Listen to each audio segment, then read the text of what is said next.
y bueno, me he dedicado a eso como un complemento a mi actividad profesional porque me interesa el poder tener un, un vínculo directo entre la academia y el ejercicio profesional.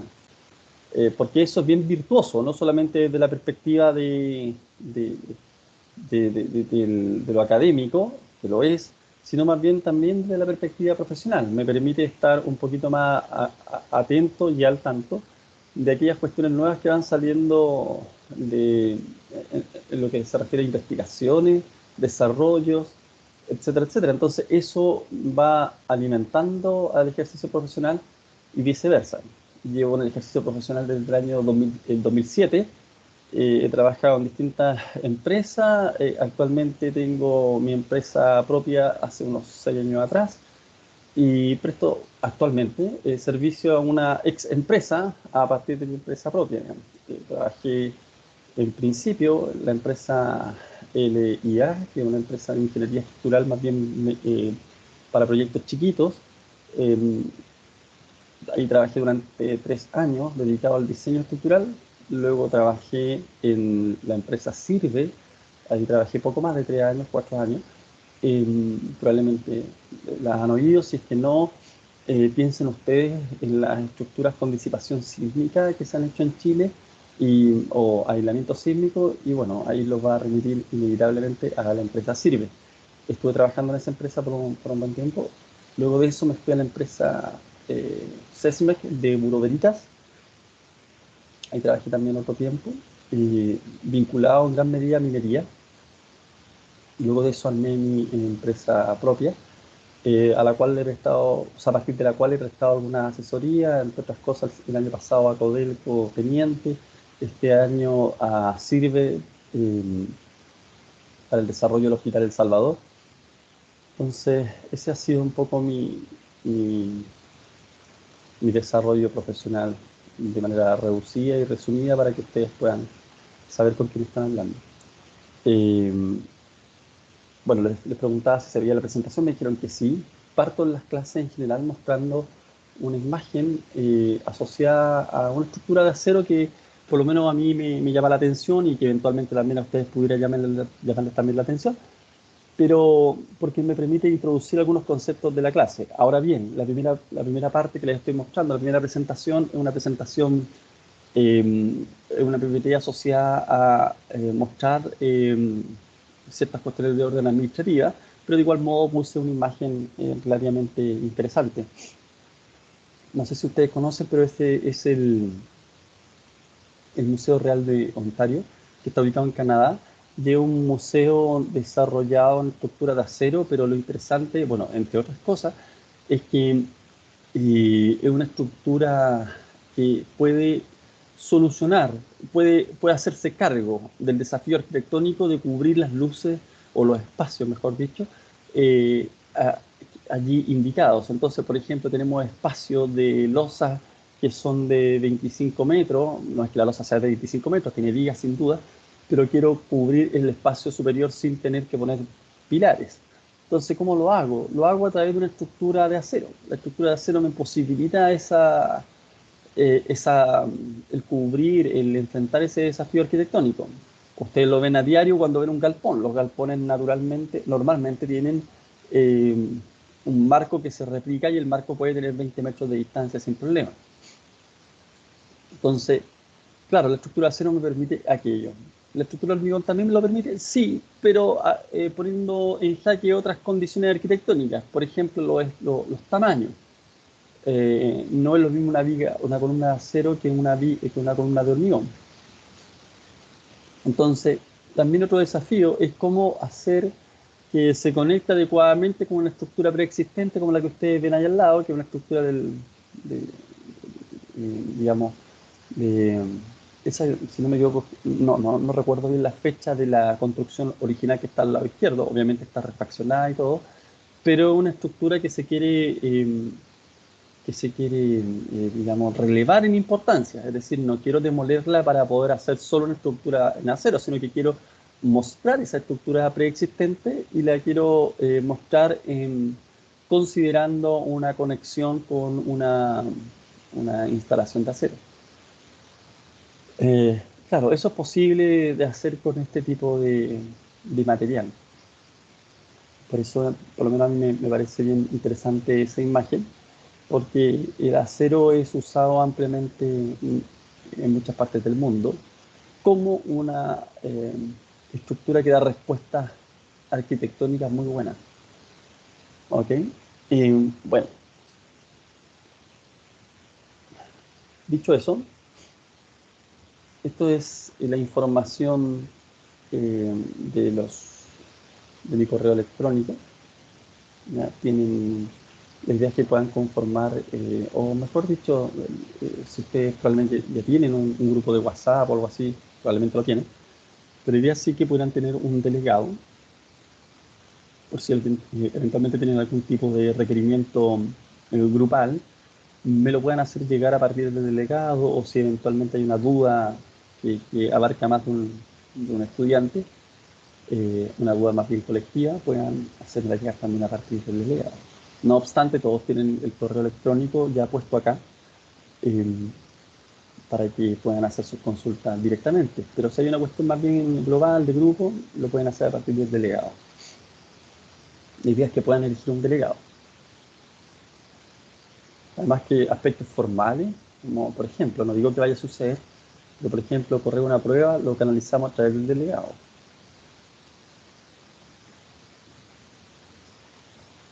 ¿Qué es, qué es lo que buscamos con esta asignatura jóvenes? ¿Qué es lo que buscamos?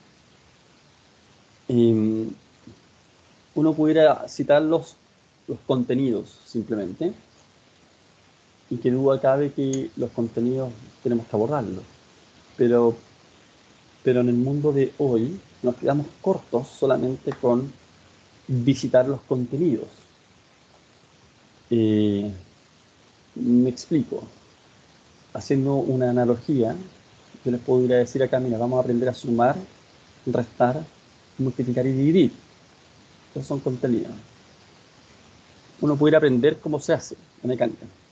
La pregunta es, cuando a uno ya en el colegio le empiezan a enseñar cuestiones como problemas, le empiezan a indicar, mire, usted lleva 100 pesos y va no sé, 1000 pesos y va a comprar a la carnicería no sé qué cosa. Ahí ustedes le están poniendo un problema y están desarrollando una habilidad. No es solo el saber cómo se suma, no es solo el saber cómo se resta, es saber enfrentar un problema. Eso es lo que vamos a ver en este ramo, obviamente vinculado con acero, con estructuras de acero, no con cualquier tipo de acero. Eh, entonces eso está de algún modo retratado, no exactamente eso, pero de algún modo retratado en esto que ustedes ven aquí, que es lo que se conoce como un resultado de aprendizaje, no un objetivo, no los objetivos del curso, sino un resultado de aprendizaje que es algo que se puede verificar. Puedo yo evaluar si esos resultados se han cumplido o no.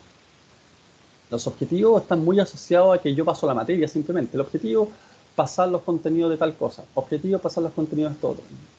No me hago cargo de si ustedes aprendieron o no aprendieron. Claro, y eso no es no es correcto. O sea, por mucho tiempo lo fue, pero de un tiempo a esta parte se considera esto que está puesto acá, que son los resultados de aprendizaje. ¿Y qué es lo que está puesto con colores?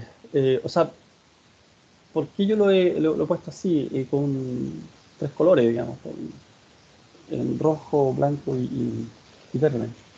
Porque ahí están identificados básicamente tres líneas que son constitutivas de del resultado de aprendizaje. Me explico. Está puesto en rojo el concepto de diseñar. Me los voy a leer lo que dice. Diseñar elementos de acero estructural para resolver problemas de ingeniería de forma innovadora, práctica y segura, integrándose colaborativamente a equipos multidisciplinarios, así como desempeñarse de manera independiente en las áreas del diseño y de la investigación estructural. Está puesto en colores porque el primer término, diseñar, esa es la habilidad. Eso es lo que ustedes van a aprender. Esa es una habilidad que es la idea que puedan tener todos una vez que terminan este ramo.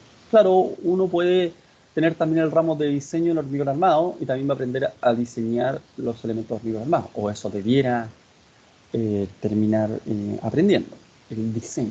Es una habilidad cognitiva importante, no es una habilidad de primer orden, digamos. Una habilidad primera pudiera ser conocer los elementos de acero, otra podría ser reconocerlos, otra identificarlos, otra podría ser el listarlos, el qué sé yo.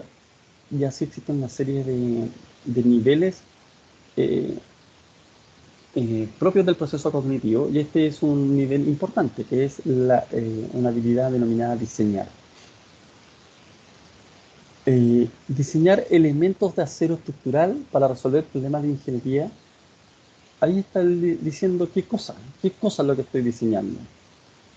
Estoy diseñando los elementos de acero estructural. Entonces ahí está el contenido. Ese es el contenido. Esos son los contenidos, los elementos de acero estructural, para resolver problemas de forma innovadora, práctica y segura.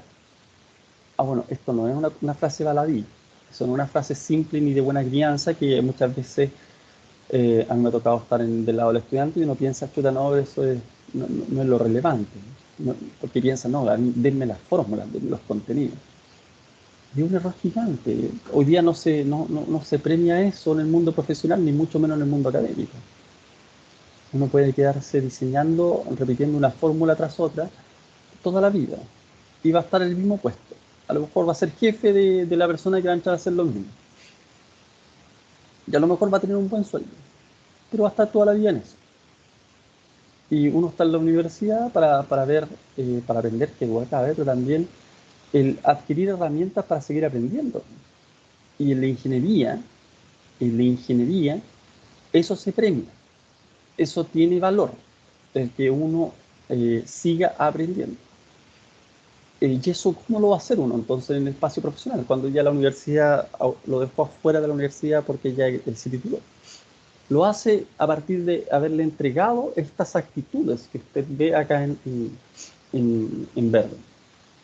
¿Cómo vamos a diseñar? Bueno, de forma innovadora, práctica y segura, y nos vamos a integrar colaborativamente a equipos multidisciplinarios. Eso es una realidad objetiva, concreta, indesmentible. No es, el ejercicio profesional no es como era antaño. Hoy es absolutamente imprescindible que un ingeniero civil estructural deba incorporarse a equipos de distintas disciplinas. No solo de distintas disciplinas, sino de distintas realidades o de distintos países. Eso es una cuestión muy, hoy día, que es una verdad, digamos. Es normal trabajar en un equipo con un mexicano, con un chino, eso va a ocurrirles. Y tengo que saber desempeñarme en esos espacios. Entonces tengo que aprender de algún modo, la universidad me tiene que preparar para trabajar en espacios multidisciplinarios. De a poco, de a poco. ¿Cómo lo hacemos? Bueno, haciendo quizá algunos trabajos grupales, por ejemplo. La forma de exponer esos trabajos grupales haciéndolas donde todos asuman un rol en algún momento y después los roles cambian. Entonces, de algún modo, voy incorporando formas y métodos para poder enfrentarme a esa realidad que es eh, que está a 2 años. Y ojo que lo que les estoy señalando es hoy día quizás lo más importante. Equipos multidisciplinarios, así como desempeñarse de manera independiente en las áreas del diseño y de la investigación estructural. Esto no es la negación de lo otro, es eventualmente voy a tener que estar preparado para eventualmente, eso quería decir, para eventualmente estar trabajando de manera independiente. Por ejemplo, si quiero ser revisor estructural. Por ejemplo, si monto mi empresa. Por ejemplo, si tengo que viajar a otro país a trabajar en una cuestión específica y yo soy el especialista estructural. Entonces, el desarrollo lo voy a tener que hacer yo. Probablemente voy a tener que trabajar en equipos multidisciplinarios para poder recibir input para mi trabajo, sin duda, pero mucho también lo voy a tener que hacer de manera independiente. Entonces, eso nos habla de las distintas formas en las cuales puedo ejercer la ingeniería estructural. Y tampoco pretendemos que en esta asignatura la aprendamos todas, ni que esta sea la asignatura para ello, pero es una asignatura que tiene que tributar hacia esas necesidades que se deben cubrir. Menciono la investigación estructural a propósito, ¿por qué? Porque ocurre que uno pudiera acotar el trabajo del diseño en elementos de acero, en estructura de acero, y un poquito más grande el diseño estructural lo podría acotar solamente a la práctica de calcular. Y eso, siendo importante, relevante y algo que no se puede dejar de hacer, y por cierto uno tiene que seguir aprendiendo en eso, no es todo. No es todo. Hay áreas enormes asociadas, por ejemplo, a la investigación. Hay áreas enormes asociadas a la innovación. Si alguien quiere diseñar un dispositivo disipador de energía, por ejemplo, debiese ser capaz de tener formas y métodos para poder investigar por una parte e innovar por otra. Entonces, puedo ser un ingeniero calculista y me dedico a eso. ¿Y por qué no? Y eso lo hacen muchos ingenieros civiles estructurales que están hoy día en el ejercicio profesional, pero lamentablemente, y esto hay que señalarlo, están acotados a un par de universidades. Y ese no es un universo solamente para ellos, porque capacidades hay de sobra. Espero que acá también las puedan manifestar. Yo eso es lo que creo. Es lo que creo. A lo mejor llego en algún momento al convencimiento de una cosa distinta, pero esperaría no llegar a eso.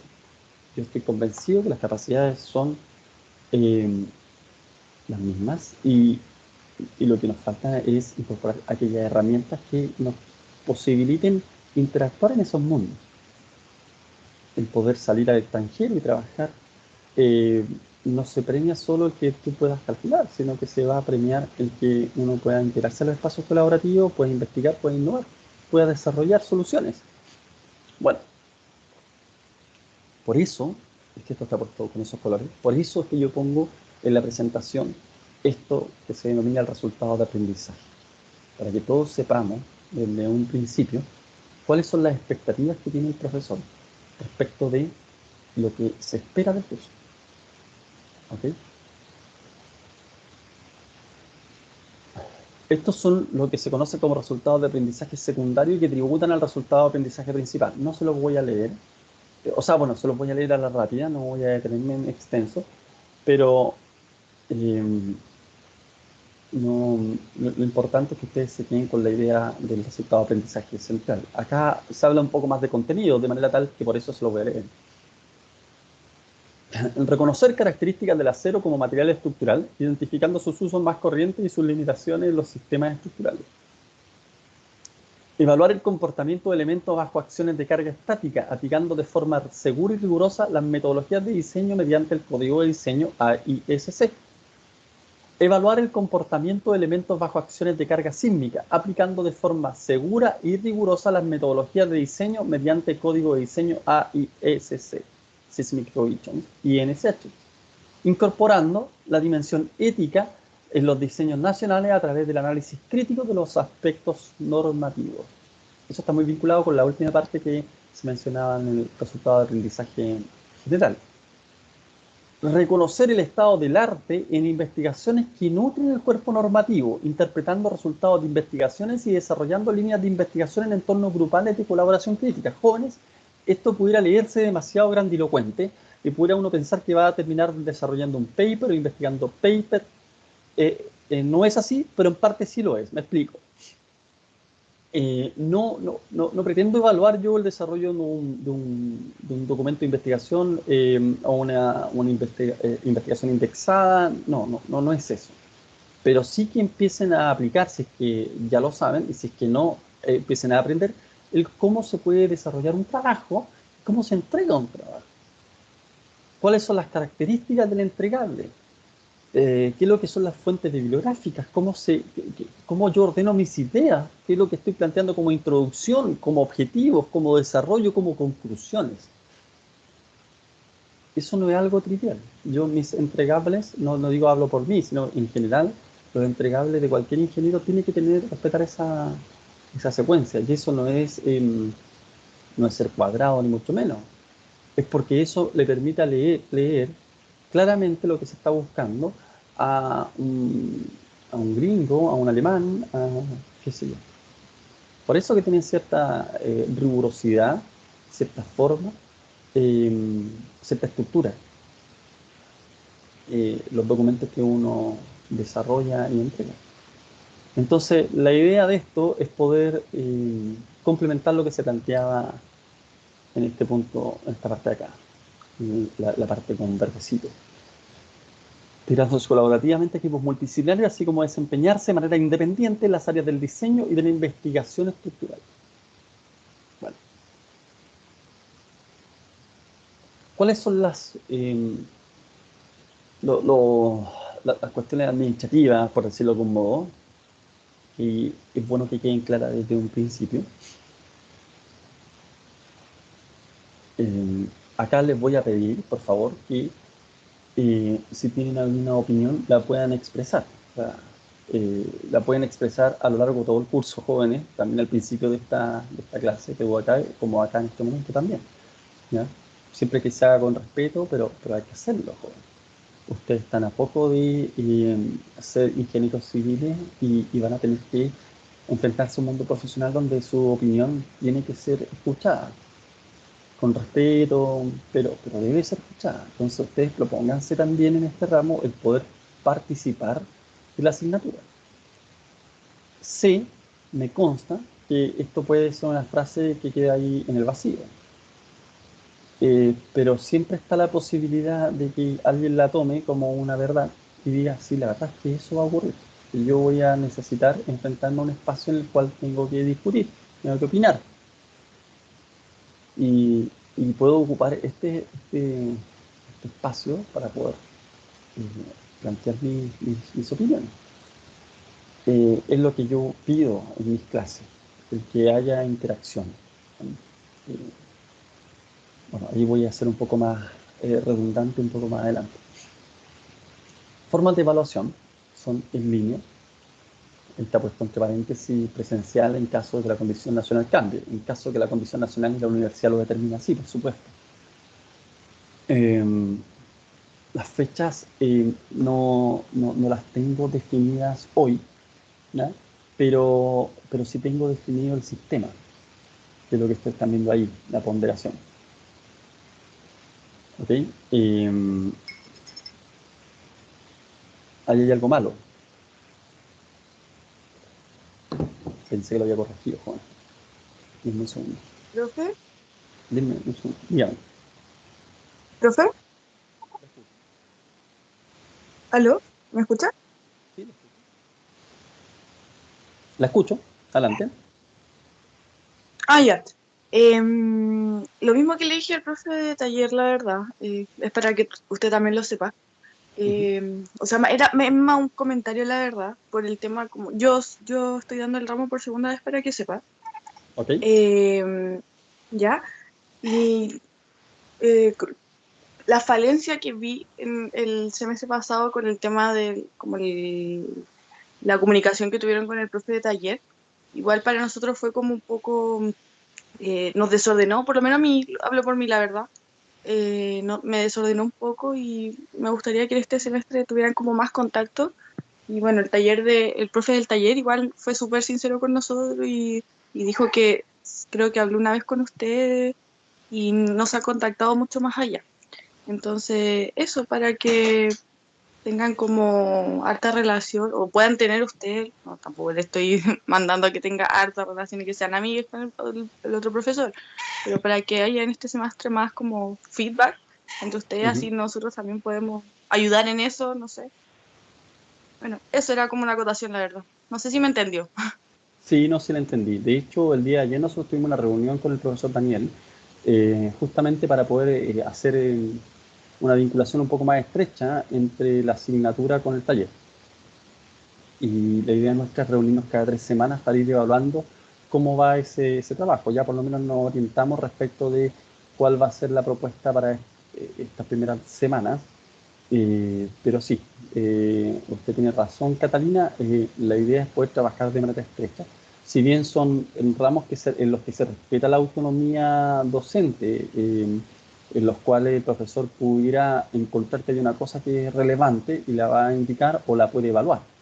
eso es un hecho, tanto para él como para mí, pero que duda cabe que lo que uno busca es que vayan caminando más o menos juntos, ¿ya?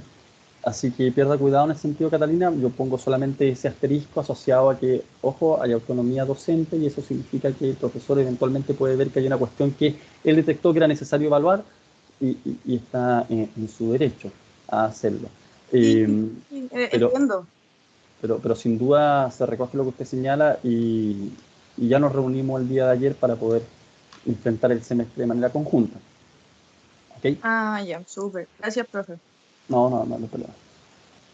Había corregido algo, que había un error.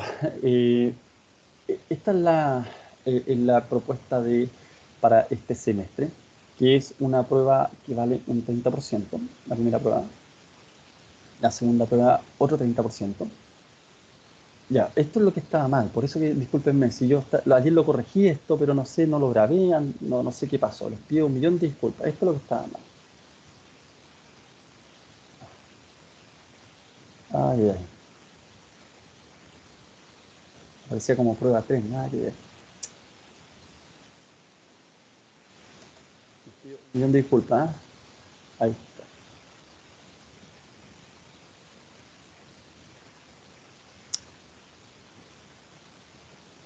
Ya, esto es.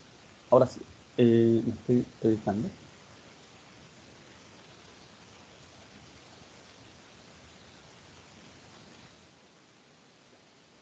Se ve la presentación, ¿no? Ya, Sí, supongo que profe. sí. Eh, Ya. El semestre pasado pude hacer dos pruebas. El semestre anterior pude hacer dos pruebas. Y la idea original era hacer tres pruebas y hacer tareas. Y finalmente solo se pudieron hacer dos pruebas por cuestiones que, eh, a ver, el primer semestre hubo una paralización que de algún modo acortó los tiempos de contenido, clases, trechó todo. Y fue bien complejo eso. El semestre pasado yo pensaba de que eso ya no iba a ocurrir, ocurrió algo parecido y tuvimos también unas semanas de receso adicionales que se agregaron, ya cortó todo, entonces, bueno, me estoy dando un poquito más a la razón y por lo mismo es que ya dejo estatuido que van a haber dos pruebas, no tres. Dos pruebas y un trabajo, o dos trabajos. ¿Ya? En principio tengo en mente un solo trabajo, ¿ya? Ese trabajo que pueda de algún modo hacerse cargo de esto que les señalaba en el resultado de aprendizaje, eh, que pueda concentrar esas actitudes que me interesa también evaluar. Ahora bien, jóvenes, voy a ser absolutamente sincero con ustedes y me interesa que acá planteen sus opiniones. Eh, si por alguna razón hay una paralización o lo que sea, que es algo que ustedes perfectamente pueden tomar como decisión. Yo no tengo ningún reparo al espacio de decisiones que ustedes como estudiantes se fijan. ¿Ya? Eso es algo que respeto. Lo que sí tienen que saber que eso naturalmente va a restringir, va a acotar los tiempos asociados al desarrollo docente. En consecuencia, va a limitar, que duda cabe, contenidos. Eso va a ocurrir, ya estamos en un espacio limitado para hacer clases. El agregar situaciones como esa, que insisto, no estoy haciendo ningún juicio de valor, jóvenes, y no lo digo porque tenga miedo a decirlo, no, no, porque es lo que pienso, digamos, ustedes tienen la opinión que tienen y pueden hacerla valer como ustedes tienen conveniente en la medida que respeten eh, ciertas dinámicas socialmente aceptadas, digamos, pero en general es parte de lo que ustedes pueden decidir. Pero cosa distinta es que yo entienda eso. Cosa distinta es suponer que eso no va a tener ningún efecto en la docencia. Ya, yo creo que todos son adultos y saben que si una cosa como esa puede tener un efecto en la docencia. En lo concreto, el efecto que puede tener es que se pueden acortar las clases, los contenidos que se pasan, se empiezan a recortar contenido, se empieza además a tomar medidas de orden administrativo. Por ejemplo, a lo mejor no va a alcanzar para hacer eso que está propuesto ahí y solamente vamos a poder tomar dos pruebas. Naturalmente las pruebas no van a valer el 30%, van a valer el 50% cada una. Entonces, les digo esto Para que sepan que obviamente vamos a irlo conversando, no significa que si ustedes toman una decisión, no, estoy poniendo un ejemplo, prefiero ponerme en los casos para no tener problemas después. El profesor es que tenemos una semana de reflexión y esta semana no va a haber clases. Ah, bueno, probablemente eso no va a significar que modifiquemos el calendario. Pero el semestre pasado fueron 3 semanas menos de clase de las que ya estaban reducidas. Y el semestre anterior fueron un mes y algo de clase menos de las que ya estaban reducidas. Entonces, eso genera impacto de tu acá. Y jóvenes, no sé qué piensan de eso, me interesa tener un feedback de ustedes porque no quiero, primero, que se malinterpreten mis palabras, no quiero tampoco eh, que quede una sensación que no corresponde, digamos. Me interesa ser súper claro, digamos. Esta es la propuesta, 2 pruebas y un trabajo. ¿No? Por favor, así que si quieren pueden dar una opinión al respecto. Profe, el trabajo va a ser con entregas como eh, cada mes o cada semana o algo así. Ya, muy bien la pregunta. A ver, el trabajo, me voy a extender en el trabajo una vez que recoja opiniones, Catalina, discúlpame, una vez que recoja opiniones respecto de esto que les estoy comentando. Me refiero al tema de, de los porcentajes, qué sé yo. Pero inmediatamente me voy a extender en el trabajo. Rodrigo me parece que había pedido la palabra. Rodrigo Trujillo.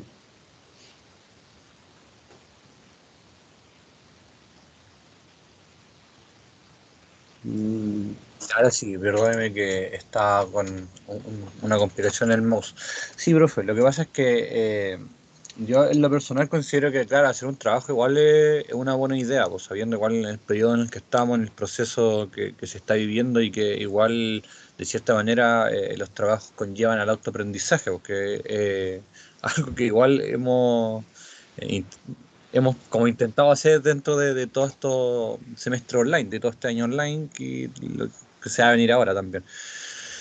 También decirle que claro, quizá este semestre igual van a haber como, no sé si semanas de receso, pero sí van a haber como unos pequeños días, no sé si nos alcance a perjudicar o no, o nos alcance a sobrellevar a nosotros, porque casi todos los que conozco hasta el momento son de lunes a miércoles y nosotros tenemos la clase los jueves, po. Entonces, en ese sentido, igual no sé si habría como una problemática.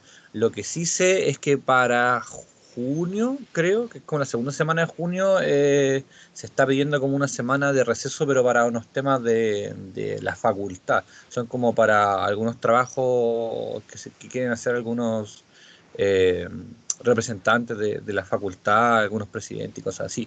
Pero más allá de eso, no desconozco si existen hasta hoy algún día jueves que quede como en receso por estas, bueno, semanas de interludio, como quieran llamarle. mm. Así que yo por mi parte considero que los trabajos son muy buena idea, incluso uno puede aprender o puede como sacarse de dudas haciendo un trabajo que con lo mismo una prueba. Pues sí, yo igual esta es mi segunda vez tomando el ramo y cuando yo di la primera prueba tengo que ser bastante sincero, que quedé súper en la rama y eso que había estudiado y igual me fue súper mal. Entonces, siento que los trabajos es como una segunda oportunidad y como para poder aprender. Perfecto, Rodrigo. Sí, en efecto, yo cuando estoy planteando esto, estoy planteando con la situación normal, que quiere decir que van a haber algunos interludios. Yo asumo que eso existe y así que no estoy considerando aquello, digamos, considero aquello. Distinto es cuando ya empiezan a haber cosas que son nuevas, digamos, por ejemplo, como una paralización. Insisto, jóvenes, no digo de que sea antiparalización ni mucho menos, son decisiones de ustedes. Cuando ocurren cosas como esa, hay que ir evaluando en el camino si es que es factible llevar a cabo el programa como está previamente establecido. Ahora, eh, tanto Catalina como Rodrigo sabrá que si es que estuvieron el semestre pasado, no recuerdo si estuvieron el semestre anterior, pero que de todas maneras cuando eso va ocurriendo yo lo expongo en la clase. Ya no les digo no, al final, les voy diciendo, mira, es poco factible que hagamos esto. Bueno, trato de tener ese canal de diálogo. Bueno, respecto del trabajo propiamente tal, jóvenes, A ver, respecto a las pruebas y el trabajo. Las pruebas son una parte de teoría y una parte de ejercicio. Esas son las pruebas. La idea es que con esta vinculación que vamos a tener con el profesor de taller, el profesor pueda abrirles un poco más el pool respecto de los problemas de ingeniería asociados a estructuras de acero. No quiere decir que un problema de ingeniería asociado a estructuras de acero visto por el profesor sea lo que se pregunte en la prueba. Eso no va a ocurrir. Lo que sí va a ocurrir es que se planteen problemas con una tonalidad del problema de proyecto. Y eso es lo que yo también hago. Entonces, de hecho, ayer le mostré pruebas de las que yo tomaba, el profesor entendió más o menos de qué se trataba, cuál es la tonalidad de la forma de evaluar. Y las pruebas entonces tienen una parte, como les decía, de teoría y una parte de ejercicios. Pierdan cuidado que yo soy súper exigente en lo que tiene que ver con la copia. No es que sea exigente, sino que más bien no la permito. ¿Ya? No la permito. Yo me doy el trabajo de revisar las pruebas, comparar una prueba con las otras pruebas. Entonces, si veo de que hay similitud en respuesta, prendo una lucecita y hablo con los estudiantes. Si veo de que es una respuesta textual, naturalmente eso es copia y eso es uno. Cuando veo desarrollos similares con los mismos errores, también eso es copia. Entonces, yo necesito que eso les quede internalizado desde el principio, porque el hecho de que estemos online y el hecho de que yo no pueda verlos cuando están haciendo la prueba, no significa, yo creo que es una lectura muy ramplona, muy simple, el que entonces tengo todo el espacio permitido para hacer lo que yo quiera, whatsappearme con un compañero, comparar. Yo no estoy de acuerdo con eso, no me parece que es lo que corresponda. Para eso hay un espacio que se llama trabajo, donde evidentemente es un espacio de trabajo para evaluar otras habilidades. Ahí se evalúan las habilidades colaborativas. Con una prueba yo quiero saber si usted aprendió los contenidos y las otras habilidades del diseño, que me interesa que un profesional, cuando egresa, cuando sale del mundo profesional, sepa. O sea, yo creo que también ustedes tienen que ponerse en esa posición de ingeniero que están a la vuelta de la esquina. No están entrando recién a la universidad y en consecuencia se hace muy relevante que ustedes internalicen aquello. El que yo soy responsable del futuro profesional, no solamente porque tengo a mi universidad en mis hombros y el prestigio de ella en mis hombros, sino más bien porque yo soy un profesional que quiero que me conozcan por ser una persona proba, ética, qué sé yo. El mundo profesional, siendo que salen hartos ingenieros civiles hoy, pero sigue siendo muy chico. Y todos más o menos conocemos a nuestros pares y recomendamos a nuestros pares en función de los comportamientos que vimos, ya sea en la escuela, en la universidad, me refiero, o en el desarrollo profesional. Una persona que pasó copiando, naturalmente se sabe que pasó copiando. ¿Ya? Se sabe eso y probablemente no se recomienda mucho, o se recomienda pero se le agrega un apellido, ¿no? Pero mira, la verdad es que te enojo con esto. Y es fome estar en la boca de otras personas con ese tipo de cosas. Entonces, tómense muy, muy en serio esto que está puesto acá abajo. Cuando se habla de atraso y plagio de trabajo, copia en prueba. Atrasos con penalización convenida indicada en el enunciado del trabajo o en la misma clase. Y el plagio o copia será sancionado con nota mínima a la asignatura. Porque eso no corresponde. No corresponde. Estamos hablando entre personas que van a cargar en sus hombros con la seguridad de cientos de personas o miles de personas, dependiendo de la obra civil que estén desarrollando. Entonces, tienen que tener un componente ético tremendo. Tremendo. Y el resto de las personas a las cuales nosotros les prestamos servicio, esperan eso de un ingeniero civil. Entonces, cuando, a propósito del año, de este año y medio, bueno, sí, más o menos, el concepto que está en la mente de muchos es la dignidad, es el buen vivir, es el cambiar las cosas que estaban mal, pero también nosotros tenemos que hacer un análisis introspectivo respecto de cómo nos transformamos en personas éticas. Porque si hay una cuestión que reventó, y no me estoy desviando, estoy usando un elemento de la actualidad para poder significar algo que para mí es relevante. si una cuestión que reventó en la sociedad era, por ejemplo, el financiamiento ilegal de la política, los problemas con, ¿qué problemas, no? La actitud mafiosa de un SQM, qué sé yo. Eso está directamente vinculado a cómo nosotros ejercemos nuestro ejercicio profesional. Y donde aprendemos a tener un comportamiento ético es acá. Así que, bueno, esa vuelta me fui inmediatamente al último punto, pero voy a retomar el tema de las pruebas y el trabajo.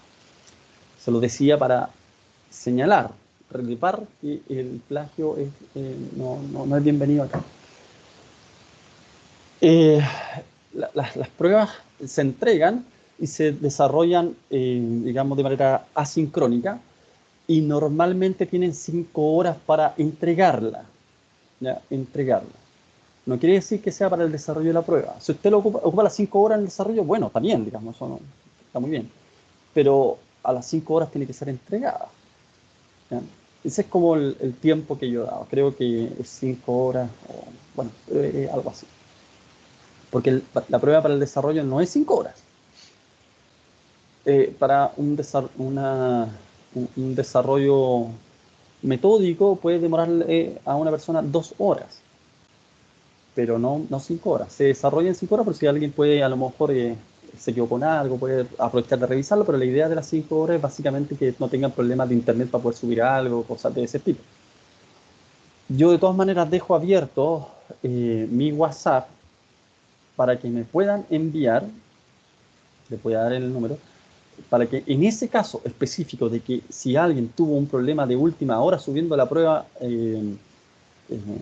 digamos, al correo, enviándola, o al RECO, no sé,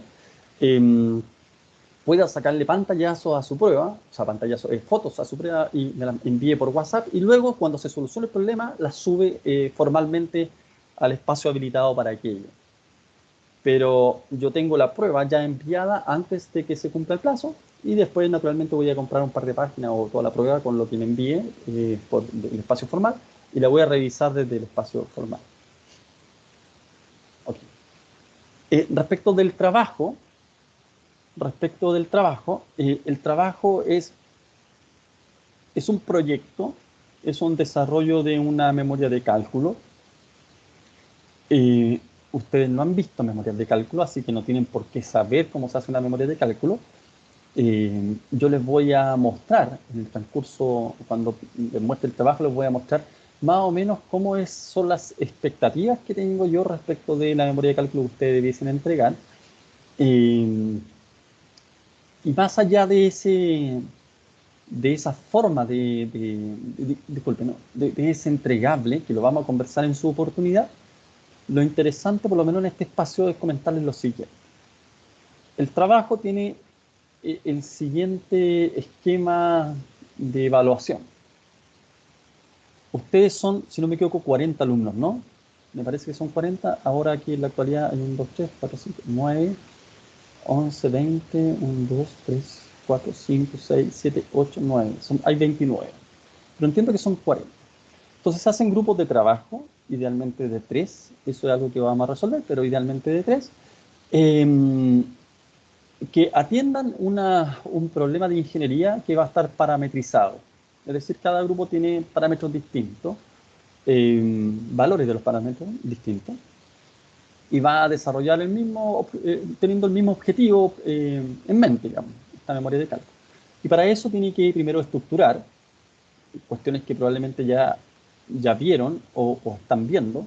Ustedes, sáquenme una duda, están en análisis sísmico en este momento, ¿no? ¿Jóvenes? Sí, profe. Sí, y otros no, profe. Y antisímica va un semestre más adelante de estructuras de acero. Ya, perfecto. O sea, para entender bien el concepto de más adelante, es un ramo que ya pasaron. ¿A eso te refiero? ¿Se refiere? Por ejemplo, estructuras de acero del semestre 10, antisísmica del semestre 11. Ah, un semestre ya. Ahora lo entendí. Sí, eso es un problema. Creo que lo pregunté el semestre pasado, pero no. Eso en general es un problema. Yo creo que lo que se está estilando en las distintas universidades hace un tiempo es que los ramos sísmicos están puestos antes, porque el análisis sísmico va nutriendo el diseño posterior, ¿no? Pero bueno. Entonces, pero tienen que tener algún ramo de fundamentos de diseño o algo parecido, de manera tal que el concepto de estructuración es algo que va impregnado en la tarea, en el trabajo. Entonces, bueno, más allá de decirle los tópicos de lo que se va a hablar, lo que les quería comentar es lo siguiente, que el trabajo se divide en tres entregas, con fechas indicadas para cada una de esas entregas. Se va construyendo el entregable final con estas tres entregas. ¿Ok? Entonces, cada una de esas entregas va a tener un espacio de consultas que cada grupo va a poder agendar en un horario asignado para aquello. Cada grupo va a poder agendar en un horario asignado para aquello. Y va a poder consultar aquellas cuestiones que le parecen, que tenga duda, una vez que ya haya partido trabajando. La idea es, como ese va a ser un espacio, jóvenes, quiero ser súper riguroso en esto. Ese va a ser un espacio fuera de mi espacio asignado para hacer la docencia. Entonces, el tiempo que yo les voy a asignar, que va a ser como de 20 minutos para que cada grupo pueda expresar sus consultas, van a ser, el grupo 1 va a tener, les voy a decir un ejemplo, el martes no sé cuánto, a las 7:20. El grupo 2 va a tener a las 7:40. El grupo 3 a las 8, qué sé yo. Entonces, esos horarios yo los voy a dejar abiertos para que ustedes puedan anotarse para poder tener esa reunión antes de realizar la primera entrega. Entonces, se tiene esa reunión, resuelven sus dudas, hacen la primera entrega y luego nos juntamos nuevamente. Esto es lo ideal, pero es lo que yo ya he hecho, ¿ya? Es cierto, no con 40, sino con 30. Vamos a ver cómo sale acá, espero que salga bien. Nos juntamos nuevamente con un espacio también de 20 minutos, para yo indicarle, mira, ya revisé el trabajo, la primera entrega, coméntenme ustedes su primera entrega. Es decir, es como una pequeña defensa de la entrega, nos conectamos solamente ese grupo de trabajo, y luego de eso, ahí tengo la nota. Yo ya tengo la nota por lo que ustedes me entregaron, pero tras su defensa, que cuando me refiero a defensa, no me refiero a que ustedes tienen que estar, yo los voy a estar interrogando, y ustedes, no se trata de eso, sino que es básicamente exponiendo brevemente, 5 minutos, si es que, cuáles fueran las dificultades que encontraban ustedes en esta parte, cómo lo enfrentaron, cómo lo resolvieron. Y por qué lo resolvieron así. Y eso va a generar una nota. Estas dos cosas van a generar una nota. Esa va a ser la nota de la primera entrega. ¿Ok? Entonces después viene el otro hito, que es la segunda entrega, y lo mismo. Vamos a tener una jornada de preguntas, ¿ya? Y luego de que se haga la entrega, vamos a tener después de la entrega, vamos a tener una jornada para la defensa. Con todo eso, vamos a tener la nota que equivale al 40%. ¿Ok? Obviamente, cuando yo les presente el trabajo, ahí les voy a explicar con más detalle esto, que ya de igual modo ya les detallé algo, pero eso. Bueno, condiciones para rendir examen. Rinde examen promedio inferior a 4.5. No, rinde examen promedio inferior a 4, no a 4.5. ¿Ya? Y solo los que no pasaron. Eso lo vamos a corregir inmediatamente.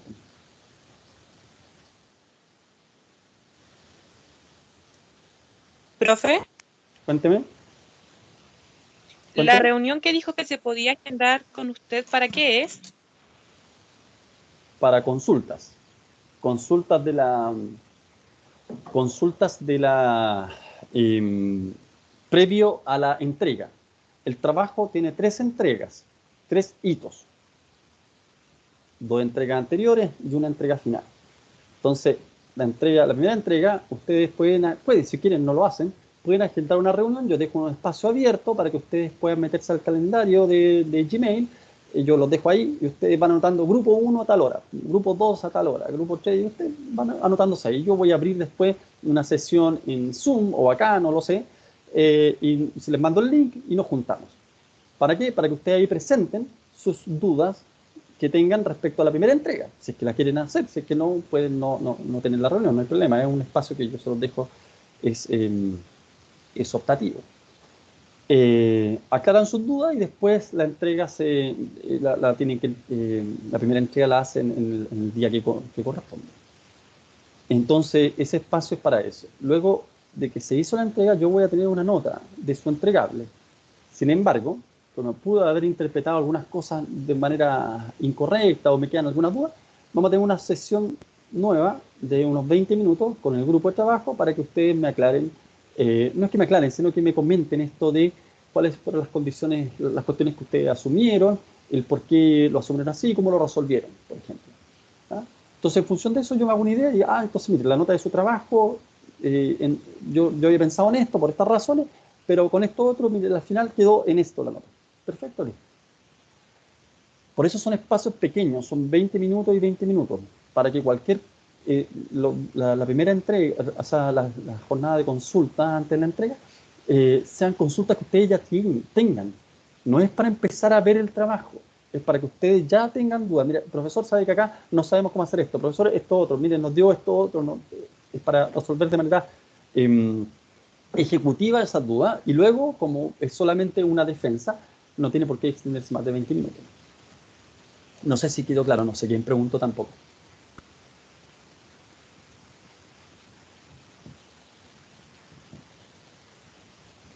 ¿Quién consultó Sí, aquello? profe, quedó claro. Javiera, ya, Sí, quedó muy claro. Gracias. perfecto. De nada. Bueno, eso es la forma de evaluación, las condiciones para rendir examen, los plazos y condiciones de entrega de trabajo, atraso y plagio. Yo creo que está más o menos claro. Nuestra bibliografía es lo que está aquí. ¿Qué es lo que es? Lo que está aquí, el AISC, que es nuestra norma, el AISC 360, así se denomina hoy, del 2016. Ya veremos por qué le decimos norma, ¿por qué? Bueno, vamos a hablarlo más adelante. Hay una versión en inglés y una versión en español. La versión en español, lo mismo que le he dicho los semestres anteriores, tiene algunos errores, lamentablemente, inclusive en algunas fórmulas. Yo he detectado solamente un par de fórmulas con errores. No es que todo el AISC traducido que está en internet esté malo, no. Porque no está traducido por AISC, está traducido por, si no me equivoco, por una... ¿Cómo se llama esta cosa? Una introducción del acero latinoamericana, parece, ¿no? No recuerdo. Sí, creo que sí. Bueno. Pero tienen el AICC en inglés y van corroborando si ustedes tienen problemas con el inglés, no hay problema con eso. Luego tienen el AICC, el manual de la construcción de la AICC, pero para ser completamente sincero, los 2 semestres anteriores no me he alcanzado a tratar nada respecto de este documento, en términos bibliográficos. ¿Ya? Sepan que está y si eventualmente alcanzamos a ver algo que aparezca ahí, fantástico. Me refiero para resolver algo, no es que sea parte constitutiva de la asignatura, no. Luego está el AICC 341, que es las provisiones sísmicas, el Seismic Provision. Ese documento es muy relevante. Lamentablemente, en general en los ramos de las asignaturas de acero no se ingresa mucho, no sé cómo decirlo, no se ingresa mucho a este documento para poder complementar la asignatura. A mí me interesa, y creo que el semestre pasado algo hice de eso, el poder sacar algunas ideas que aparecen ahí. ¿Por qué? Porque es un documento, o sea, una norma asociada a estructuras de acero frente a condiciones sísmicas, que se le exige cierto nivel de ductilidad. Algo de eso hablamos en el ramo, en la asignatura. ¿Ya? Pero en términos generales uno podría diseñar sin necesidad de recurrir al Seismic Provision con ciertas condiciones. El FEMA es un documento de la Oficina de Emergencia de Estados Unidos que lo que hace es estudios respecto de situaciones que han acaecido en estructuras de diversa índole. Entonces aparecen soluciones que se pueden observar que funcionaron bien o soluciones que funcionan mal frente a determinados tipos de eventos. Entonces, por ejemplo, ahí el FEMA que está puesto acá es las recomendaciones sísmicas para uniones de momento. Probablemente saquemos algún ejemplo de eso cuando veamos flexión. ¿Ya? Luego tenemos el McCormack, que es un documento de diseño, es un documento, es un libro, es un libro. Es un libro muy didáctico, que tiene procedimientos súper fáciles de seguir, los explica bastante bien y además incorpora cuestiones que al leer el AICC no están tan claras, pero al leer el McCormack queda mucho más claro. Aparecen muchos ejercicios propuestos y ejercicios resueltos. Así que yo les pido que por favor ese documento, o sea, ese libro, puedan visitarlo regularmente y realizar los ejercicios que ahí aparecen. ¿Ya? Porque ahí van a soltar un poco la mano respecto de las fórmulas. Probablemente no respecto del cómo enfrentar un ejercicio de la vida real, pero sí respecto de las fórmulas, para no tener dificultades después con una cuestión tan pedestre como que me equivoqué en el tipo de falla o cosas de ese tipo, o en el bloque de corte. Entonces ahí uno puede practicar. Está ¿cómo se llama este asunto? El apéndice 15 de la ICC, que la página de la ICC tiene un sinnúmero de links a documentos desarrollados por el mismo ICC, en el cual se tratan diversos temas, y también hay documentos con ejercicios. Ese es el apéndice 15. ¿Ya? Si bien la nomenclatura es una nomenclatura, o sea, está escrito en un lenguaje sin duda técnico, pero está con unidades americanas. Entonces hay que hacer las transformaciones, y hoy día por internet uno fácilmente puede encontrar una página para poder convertir unidades. Entonces puede estar ahí trabajando, convirtiendo la unidad y ya está. O si trabaja con MATLAB puede trabajar con unidades que las cambia, qué sé yo, puede hacer. Pero ese es un documento del AISC, entonces yo los invito también a recorrerlo. Aparece también el ICHA, pero más bien por una cuestión melancólica, porque el ICHA hoy no se... El ICHA que no puede descargar de internet, hay dos formas, digamos, uno comprándola y vale $400, y la otra es descargando una versión antigua que es como del año 90 y ha cambiado bastante, y lo que es en realidad eso del año 90 es como la explicación del ICHA por parte de la empresa Arce y Reciné, que ya no existe como tal, fue comprada después por Worley Parsons y después por otra empresa, no me acuerdo cuál es la última que compró Worley Parsons. Entonces, pero Arce y Reciné pudo, me atrevería a decir que desarrolló gran parte de la ingeniería, en particular asociada a estructuras de acero, en Chile. Entonces, son personas, ¿cómo llamarlo? Hicieron ingeniería de vanguardia, y son los documentos que después se ocuparon para Endesa, lo que era, qué sé yo, la plana inicial de Endesa. Entonces hay mucha información ahí, pero claro, un documento más bien antiguo, de los 90 y tanto. Pero el ICHA tiene la gracia de ser nuestro manual de diseño, pero se basa casi completamente en el AICC 360, en el AISC 360. Entonces nosotros estamos yendo casi a la fuente. Y tiene una parte del ICHA que es como el manual de la construcción, también similar a la AICC. Así que hace algunas modificaciones, qué sé yo, pero no es... yo me atrevería a decir que si nosotros estudiamos desde la ICC 360 y haciendo las salvaguardas que haya que hacer, es un camino mucho más seguro. Luego, desde luego, los apuntes de clase. La idea es que ustedes lo ocupen para estudiar, no para hacer las pruebas, y puedan tomar nota, digamos. Yo sé que este no es el mejor horario porque muchas veces están recién despertándose, pero les permite enfrentar el día de mejor manera. Así que yo los invito a que de todas maneras ustedes puedan en este espacio adoptar una posición de estudiante, el tratar de tomar nota, el tomar apunte y eventualmente desarrollar los ejercicios, qué sé yo. Acá está una serie de... Esto lo voy a subir a Reco, ¿ya? Creo que lo subí ya a Reco, ¿no? No, lo voy a subir a Reco. tanto la grabación como los apuntes. Acá está la página de la ICC, donde ustedes pueden recurrir a estos documentos que les señalaba yo. Pueden descargar algunos AICC, pero que son más antiguos, porque esos están en versión gratuita. Pero en internet ya están, el AICC 360 del 2016 ya se encuentra disponible, no por parte de la AICC, pero lo pueden descargar. Está el Seismic Provision acá. Ya, yo se los puedo mandar este. Y acá están las normas chilenas, algunas, no todas, por supuesto, pero las más relevantes.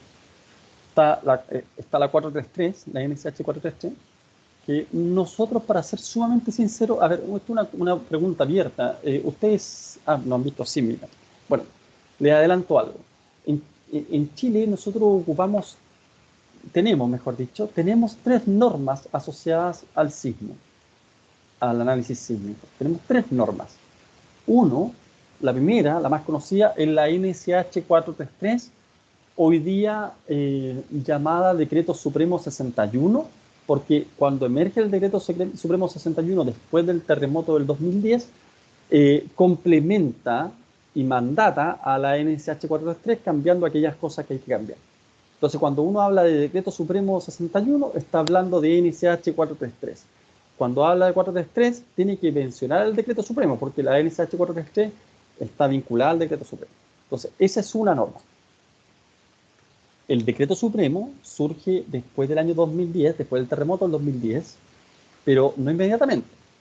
Lo primero que surge es un decreto que se llama el Decreto 117, Supremo 117, que nos cambia el análisis sísmico y nos lleva a un sismo que era muy distinto al chileno. Nos plantea una forma, no quiero usar las palabras, bueno, las palabras adecuadas son, nos plantea un espectro sísmico, una forma que tiene el sismo, muy distinta a la que correspondía al espectro chileno. Y eso estuvo durante un año. Y luego de eso surge el Decreto Supremo 61. ¿Ya? Y con el Decreto Supremo 61 se cierra la NSH 433, es decir, queda como, ese es el paquete asociado a la norma 433. Luego tenemos pero esa norma sigue estando orientada a edificios. Como dice acá, es un diseño sísmico de edificios. Y los edificios de habitación o los edificios públicos en general están construidos con hormigón armado. Esa ha sido una práctica nacional durante mucho tiempo. ¿Ok? No hay muy pocos edificios estructurados en acero. Lo que está estructurado en acero son las estructuras industriales. Y eso está por miles en Chile. Y las estructuras industriales son desde un galpón, que es lo más simple, hasta estructuras de soporte, concentradoras, qué sé yo. Estructuras industriales. Y esas estructuras industriales, dado que se trabajan normalmente en acero, tienen una norma especial, una norma sísmica especial, que es la NSH 2369, oficializada el año 2003, que es la que ustedes ven acá, ¿no? Una consulta. Cuénteme, Nicolás. ¿Hay algún motivo especial del por qué las estructuras industriales son principalmente de acero? Sí, en general es porque cuando estamos hablando, por ejemplo, de galpones, requerimos una estructura, no se justifican más pisos, no requerimos una estructura tan robusta como el hormigón que permita soportar esa cantidad de piso. Las deformaciones de una estructura de acero son importantes, a menos que yo la arriostre. Entonces, si yo tengo una estructura, por ejemplo, de habitación privada, voy a requerir arriostrar en demasía, pero en cambio ya en una estructura industrial no es tan necesario. Tengo que preocuparme solo tengo una masa sísmica más bien menor, no tengo una masa sísmica muy grande, entonces lo que tengo que enfrentar es solamente una solicitación normalmente de viento. Consecuencia por eso es que trabajamos con elementos de acero que son más esbeltos, tienen menor peso, menos masa que un elemento similar de hormigón armado. Entonces, por eso se ocupan normalmente estructuras basadas en acero. No obstante, para complementar la respuesta, no obstante, existen estructuras también basadas en hormigón armado, pero no en hormigón armado, en hormigón pretensado. y que probablemente ustedes han visto galpones grandes, de repente cuando van en la carretera, que están hechos como son estructuras de hormigón.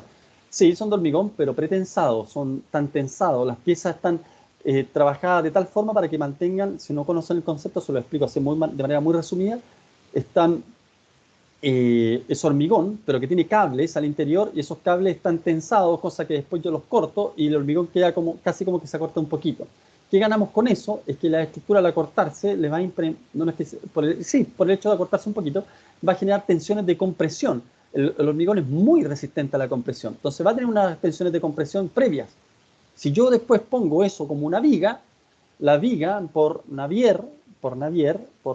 veamos acá una cuestión así como rápidamente, me interesa complementar la respuesta, o sea, la pregunta. A ver, ¿cómo era esto? Aquí. 20.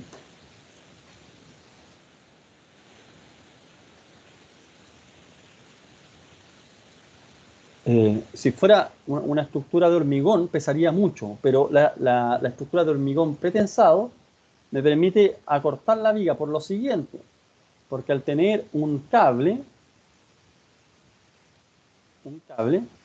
entonces esto se va a comprimir, va a generar una compresión, ¿cierto?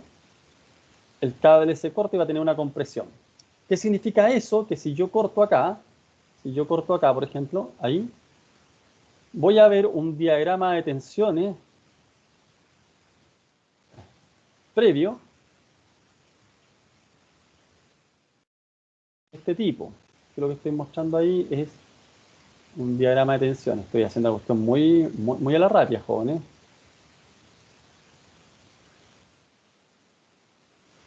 Parece que me equivoqué acá.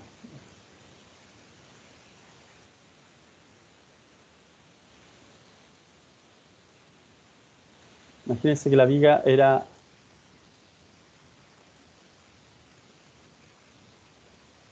una viga de hormigón.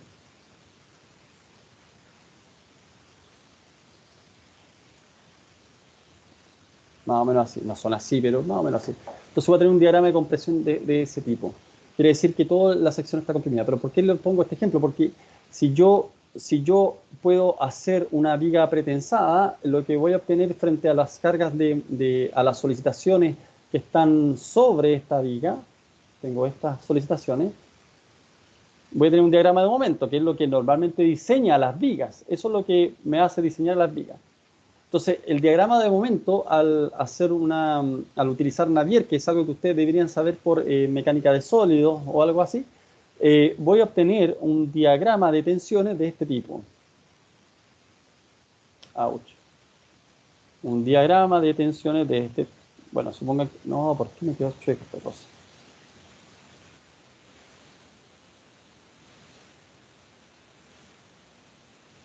De este tipo. ¿Ya? Esto está en compresión. Entonces, me equivoqué, lo hice al revés.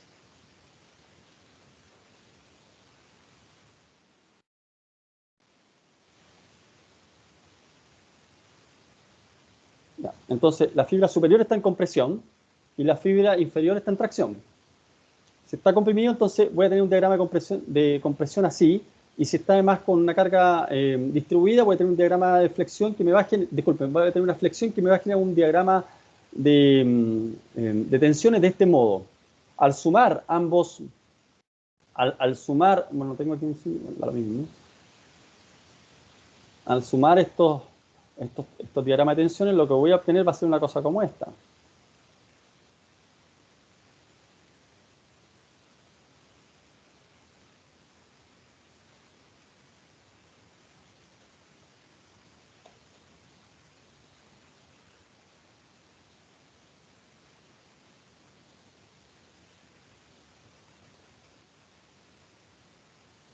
Una cosa como esa. ¿Qué es esto? Si al lado izquierdo es compresión, entonces voy a tener compresiones en el ala superior de esta viga y compresiones también en el ala inferior, producto de la preexistencia de una compresión en la viga pretensada. ¿Para qué me sirve esto? Bueno, es que el hormigón resiste mucha carga en compresión, pero en tracción muy poca. Entonces, si yo no hubiese tenido esto, tendría solamente esta configuración y en consecuencia tendría que hacerme cargo de una tracción importante. Con esto entonces puedo trabajar en una sección más esbelta. ¿Por qué? Porque toda la zona va a estar en compresión y no voy a tener zonas en tracción. Puedo trabajar con menos armadura y voy a trabajar con cables, ¿sí? Y puedo alcanzar en consecuencia mayores luces, mayores espacios. Entonces, volviendo, tratando de vincularlo a la pregunta que hacía Nicolás, que si bien se refería a estructuras de acero, la respuesta es sí, se hacen normalmente por las razones ya explicadas en estructura de acero, pero sin embargo también se hacen en otro tipo de soluciones como esta que les estoy indicando, ¿ya? Que es una viga pretensada. No pretende esto ser una clase de pretensado, pero bueno. Ahora bien, donde se instalaron bastantes galpones con estructuras pretensadas, con vigas pretensadas y en general con prefabricados, fue en el sector de Huechuraba y Quilicura, y para el terremoto del 2010 las uniones desarrolladas entre vigas y columnas no fueron muy buenas, digamos, y de hecho muchos de esos galpones colapsaron completamente. Entonces, si uno trabaja adecuadamente con la estructura de acero, puede generar la ductilidad necesaria para que, inclusive cuando venga un sismo, y si tengo una masa sísmica, que en general no es muy grande, pero si la tuviera, la estructura de acero se comporta bastante bien, porque es muy dúctil. Ya vamos a hablar de eso. Entonces le había nombrado la 433 con su decreto supremo, la NSH 2369 del año 2003, que trata el sismo para estructuras industriales y nos muestra una serie de soluciones y algunas restricciones para nuestras estructuras de acero, las indica, y por eso que para nosotros es muy relevante el seguir esas recomendaciones al pie de la letra. Y existe otra norma, que es la 2745, que también es de sismo chileno, pero está más orientada a sistemas con aislación sísmica, fundamentalmente. ¿Ya? Esas son como las tres normas de acero, disculpen, de sísmica que existen. Hace un buen tiempo que muchos ingenieros están diciendo de que es un absurdo el trabajar con tres sismos distintos, que hay que trabajar con un puro sismo. Pero bueno, esa discusión está ahí como todavía no se termina de resolver. Bueno, jóvenes, esa es la presentación de la asignatura. Nos tomamos un buen tiempo, pero yo creo que era necesario hacerlo. Y vamos a presentar ahora la primera clase propiamente tal.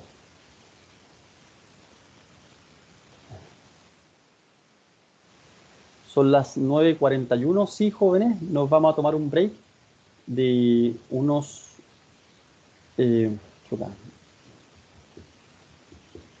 nos vamos a tomar un break de 20 minutos y luego retomamos con la primera clase. A ver.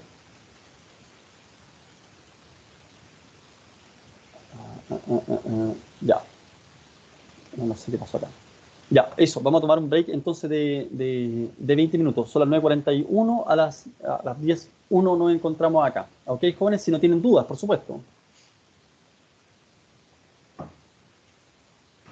Hasta ahora no, profe. Ya. Perfecto, jóvenes. Bueno, supongo que aquí yo puedo detener y queda grabándose, ¿no? Es decir, puedo después incorporarme nuevamente, ¿no? Y queda grabado, ¿no? Sí, quedarían como dos grabaciones, como dos bloques. Sí, porque yo no la inicié, la inició otra persona, no sé quién, pero entiendo que si esa persona se sale, ahí serían como dos bloques, ¿no? Creo que Vale. sí. Ya, bueno, yo me voy a salir entonces, nos vemos a las 10:01. Nos vemos, chao, chao. Nos vemos.